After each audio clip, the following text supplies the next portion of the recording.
Growing up as a Palestinian, I was always aware of the problems that Palestinian people are dealing with inside of Palestine. But the first time I actually felt the impact of these issues was in Palestine about a year ago. I was there with the Welfare Association for Youth, and we were based in Ramallah. And one day they decided to take us to Ain al-Bayda, this village in Palestine, in the West Bank, to go visit a nursery that they were sponsoring. And on the way there, the driver who was taking us there missed a turn to the village.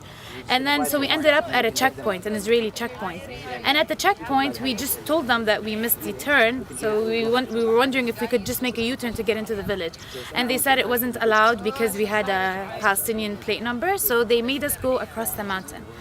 And that route took us around an hour and a half.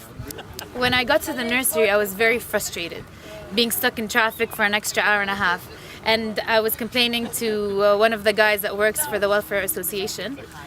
And then he told me that 2 years ago, the owner of the nursery, her daughter, who was 4 at the time, got into a car accident. Or actually, I think a car ran her over or something like that. And because the village is very underdeveloped, she had to take her daughter to the next town to get her to a clinic. And she couldn't get to the next town without going through the borders, the same borders that stopped us.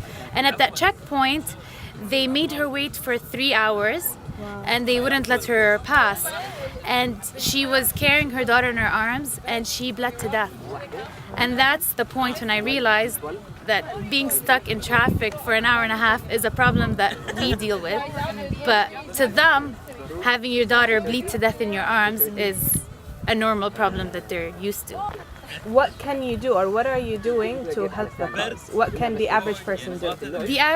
Raise awareness, try to help. I want people to know what's going on there. You know, growing up, we read a lot about the conflict, you meet people, you hear stories, but it's different when you're there, when you're facing issues and you see the impact in person. So what we're doing is basically raising awareness, raising funds, trying to do whatever it takes to help the Palestinian people inside of Palestine.